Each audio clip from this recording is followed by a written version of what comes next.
sengketa tanah antara Atta Larik Shah dan Dede Tasno memang berakhir damai. Namun menurutnya, eksekusi yang telah dilakukan oleh pihak Dede Tasno sebelumnya tidak sesuai dengan prosedur hukum. Karena itulah pihaknya mendatangi Pengadilan Negeri Cibinong pada 2 Juni 2025 lalu.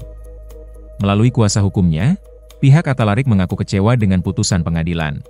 Agenda hari ini saya datang ke Pengadilan Negeri Cibinong adalah untuk salah satunya untuk mengambil bagian dari hak saya, yang seharusnya menjadi hak saya itu karena selama ini saya tidak merasa menerima, yaitu berkas amaning, post-tethering dan penetapan eksekusinya seperti itu.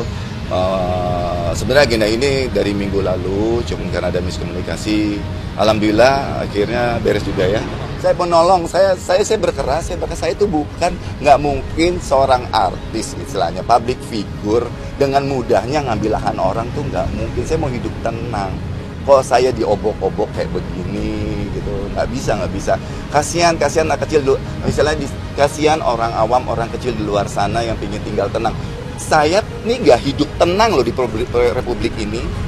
Untuk seorang saya tuh nggak hidup tenang di republik ini dengan keadaan begini. Gimana orang di luar sana? Terkait sesuai atau tidak sesuai, karena ini sudah diputuskan ya secara hukum. Tapi kalau menurut pandangan kami sebagai kuasa hukum yang baru, ada ketidaksesuaian. Kenapa? Karena banyak pertimbangan-pertimbangan hukum yang tidak diambil oleh majelis hakim pada tingkat pertama. Nah, itu sangat merugikan. Tapi karena memang sudah ingkrah, kita juga sudah tidak ada upaya hukum lain. Mungkin ada upaya hukum lain terkait PK kedua, tapi masih kita pelajari ya berkas-berkasnya ya. Karena kita juga nggak bisa gegabah. Dan kami juga baru dapat plotting dari BPN terkait penetapan eksekusi kemarin. Karena kalau kita lihat berkas-berkasnya ini, kemarin pada saat tingkat pertama tidak ada BPN, tidak dilibatkan. Nah, kenapa sekarang setelah penetapan eksekusi dilibatkan BPN? Itu yang kita jadi pertanyaan. Nah, terkait BPN ini kan kita harus tahu letak atau bidang objek suatu perkara. Jadi harus jelas lahan yang dieksekusi itu ada di mana. Dari kacamata awam saya itu saya nggak habis pikir, saya merasa dari awal pemilikannya juga yang sudah sebaik-baiknya dijalankan sebagai warga negara Republik ini ya.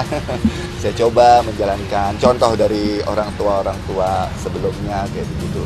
Ternyata zaman sekarang masih banyak lagi yang harus dipelajari, yang harus dimengerti untuk pembelajaran untuk lebih pintar lagi kalau urusan masalah jual beli tanah, ya lahan yang kaitannya sama PT ataupun apapun itu ya, mau tinggal di komplek atau apa-apa. Jadi ini semua hikmahnya kembali lagi pembelajaran untuk semua deh rakyat Indonesia.